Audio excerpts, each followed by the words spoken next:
Artículo 68 de la Constitución de la República Bolivariana de Venezuela.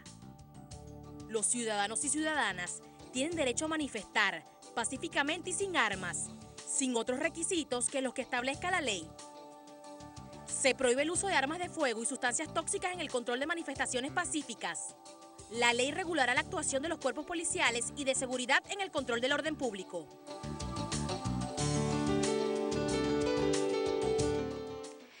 Eso es lo que reza en el artículo 68 de nuestra Carta Magna. Ya en unos minutos lo vamos a analizar. Le damos por ahora la bienvenida a Igor Cuoto. Él es abogado y experto en negociación y resolución de conflictos. Bienvenido, Igor. Qué bueno que estés acá con nosotros porque al final del día todo esto pasa por una negociación.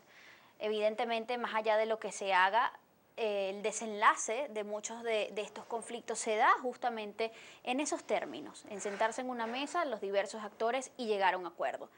Ruberis Vázquez nos dice por el Twitter, y les recordamos utilizar el hashtag o etiqueta Soluciones Descontento. Acompáñennos y ayúdenos a hacer hoy también tendencia.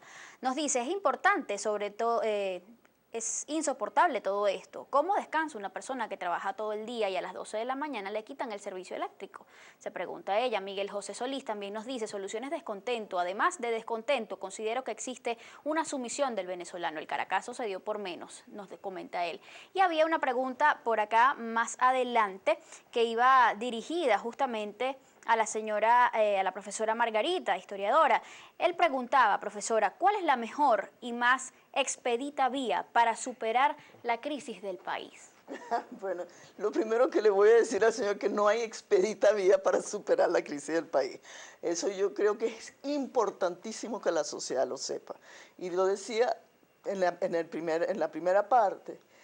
Aquí se votó 16 años por esto y desde hace bastantes años se estaba viendo ya que esto no estaba funcionando y se siguió votando. Entonces hay una responsabilidad de la sociedad y tiene que entender que esto no va a ser fácil salir de esto. ¿Por qué? Porque en este momento está concentrado todo el poder en el presidente de la República, quien toma todas las decisiones y que tiene la petrochequera, que es la poquita plata que hay, la tienen hecho. Entonces están confiscados los poderes públicos, con la excepción de la Asamblea Nacional, y a través de los brazos del Poder Judicial y el brazo electoral, están enroscados en el poder, por decirlo de una manera. ¿Son estas las condiciones especiales que quizás puedan dificultar que el venezolano actúe frente a las circunstancias como ya lo hizo en oportunidades anteriores? Bueno, fíjate, alguien preguntó ahí sobre por qué con menos se hizo el Caracazo. Eso es relativo, porque nunca se repiten eventos como el Caracazo. Sin embargo, en este momento hay condiciones que son distintas. La represión en la calle es mucho mayor de la que había cuando el Caracazo. El primer día del Caracazo prácticamente no había ni policía, mucho menos militares en la calle. Hoy en día, ante una cola, se produce un conflicto que se produce todos los días, en todas las colas. A las 2 o 3 horas comienzan a haber conflictos en las colas. Ya hay cuerpos de seguridad para tratar de controlar la situación para que no se les vaya de las manos. ¿Disminuye eso las oportunidades políticas favorables, quizás? Para el cambio. ¿Para generar movimientos sociales? Fíjate tú, lo que eso obstaculiza es la protesta espontánea, ¿no? Porque tú quedas muy vulnerado en la calle. Tú tienes que moverte organizadamente con tus organizaciones sociales o tus organizaciones políticas que tienen que organizarse para protegerte a ti que estás en la calle y para controlar las situaciones cuando las emociones se derraman. Por eso es tan importante la organización en este momento, la organización de la sociedad civil y la organización de la sociedad política. Los partidos tienen que fortalecerse, pero yo creo que en este momento la pata que está más coja es la sociedad civil. La sociedad civil tiene popular, clase media, por sectores laborales, sindicatos, gremios, todo eso tiene que comenzar a moverse y articularse al movimiento político. Organizarse. Organizarse, sí, organizarse, bajar, informar, movilizarse, acompañar a los actores políticos para que esto se haga masivo y con objetivos claros. Porque si no, tú ves mucho descontento que se derrama en una violencia. ¿Indignación moral, profesora? Indignación moral hay mucha. En Venezuela nosotros somos el país de la indignación moral, ¿no? Aquí, de verdad, eso es un síntoma de la poca modernidad que nosotros tenemos, ¿no? Aquí hay mucha indignación moral, de acuerdo con el concepto de indignación moral, que es un concepto de que, bueno, a mí el Estado me ha traicionado. El Estado me ha traicionado y por lo tanto yo estoy indignado. Las revueltas de hambre de la Edad Media contra el monarca, las del antiguo régimen. Yo tengo derechos y el poder tiene que responderme. Aquí en Venezuela, como somos un Estado rentista, como tenemos un petroestado y estamos acostumbrados a que tenemos derechos pero no tenemos deberes, hay mucha indignación moral en este momento, pero tenemos que trascenderlo de la indignación moral para aceptar las responsabilidades que también tenemos, para organizarnos, para buscar un cambio político pacífico, que está en las urnas indudablemente, pero también está en este momento, necesita de la presión de la calle y necesita de todo tipo de presiones hacia el que está en el poder y que no quiere escucharnos. Vamos a buscar aclarar un poco más este punto, Igor. Ya tú has estado con nosotros desde que comienza el programa, has estado escuchando los planteamientos de la profesora. ¿Qué opciones frente a toda esta situación tiene hoy el venezolano para buscar la satisfacción de sus demandas? Bueno, tal cual como lo dijo la profesora, la única vía es la organización. Venezuela está viviendo un momento de conflictividad al extremo. Aquí Venezuela está viviendo una olla de presión y lo que está tratando de hacer el gobierno muchas veces es ver cómo esa olla de presión suelta un poco de presión, pero lamentablemente la situación cada vez, esa olla de presión cada vez más va creciendo, etcétera, y la sociedad civil tiene que organizarse porque hay mucha frustración, hay mucho descontento y la conflictividad está creciendo día a día. Los sindicatos, los empresarios, los gremios de maestros, los gremios empresariales, todo el mundo siente, tú empezaste el programa diciendo, cuando salimos a la calle, bueno, y vemos y chocamos con esa realidad. Bueno, el empresario le pasa eso cuando sale a su negocio. El sindicalista le pasa eso cuando sale, el obrero le pasa eso. Es decir, tenemos una sociedad donde hay un inmenso descontento y donde hay una gran conflictividad y por el hecho que no se comunique los grandes conflictos, porque es verdad lo que dice la profesora, aquí todos los días hay un conflicto, aquí todos los días hay manifestaciones, lo vimos en los 17 promedio, imagínate. 17 promedio, diarias, lo que tú enseñaste ahorita al principio del programa.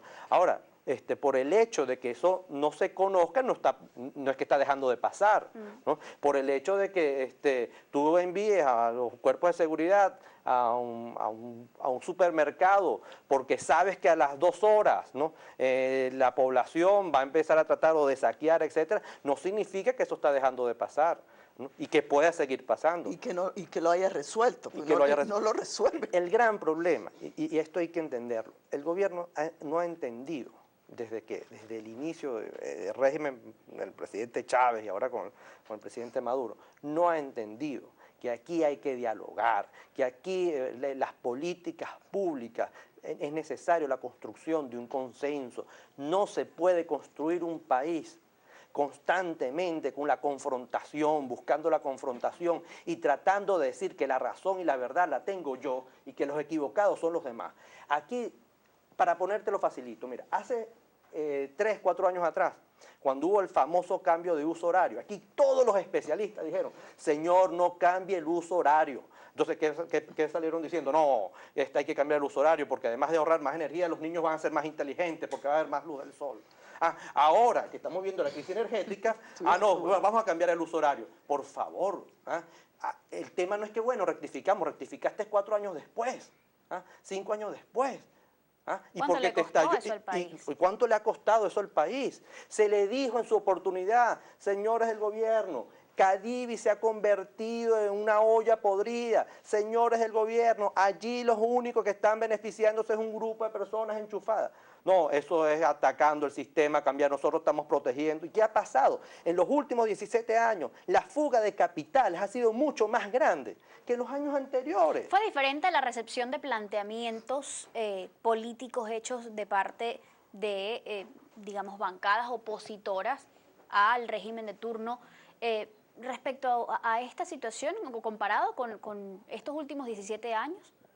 No te entendí la pregunta. Antes de estos últimos 17 años, ¿los gobiernos eran más receptivos ante este tipo de críticas hechas por opositores? Fíjate, es el punto. Nosotros veníamos de una crisis cuando ganó el presidente Chávez. A eso hay que recordarlo, porque ahora viene la nostalgia, ¿no? La nostalgia que estábamos muy bien. No estábamos muy bien. En los 80 y en los 90 estábamos en crisis, en una crisis muy severa. Habían aumentado los problemas de inseguridad, los homicidios por 100.000 habitantes, había desabastecimiento, había inflación, había control de cambios, todo eso estaba que trajo allí. Como resultado el escenario político claro, de los que trajo últimos... como resultado el cambio político hacia el presidente Chávez, que ofreció solucionar ese problema y no lo solucionó.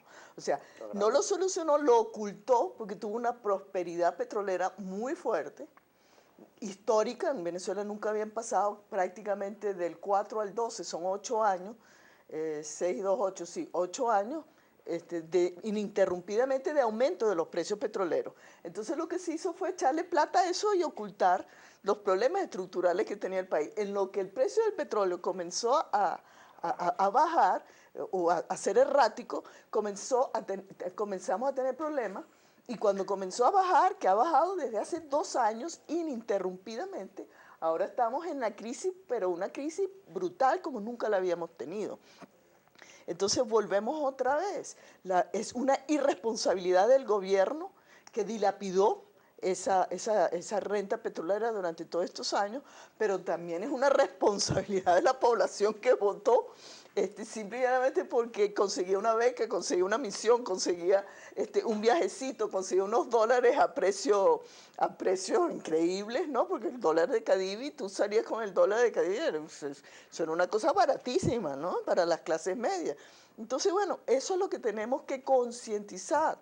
Y yo voy a volver otra vez, tenemos que concientizar eso a través de los movimientos sociales, de los gremios, de los actores sociales, que van a crear el tejido social que pudiera ayudarnos a un cambio político, pero a un cambio político responsable, que no repita la situación, que no llegue allí para volver a dilapidar la renta petrolera. Y lo más importante, el desafío más importante es que construya una economía que no sea una economía rentista, que sea una economía que sea el producto del trabajo de nosotros. Esos grupos sociales crean además las solidaridades entre la población. Igor acaba de hablar de los empresarios. ¿Cuál es la solidaridad de los empresarios entre ellos? Para que haya democracia, aquí todo el mundo tiene que hacer sacrificio.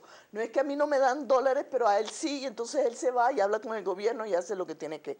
Ay, bueno, pues tú, porque me das a mí y no le das al otro, y yo soy un negociante y yo no me meto en política. No, aquí la situación es sumamente grave, y si pudiéramos, vamos a ir para un cambio político, no necesariamente democrático. Las condiciones son bastante adversas para una democracia.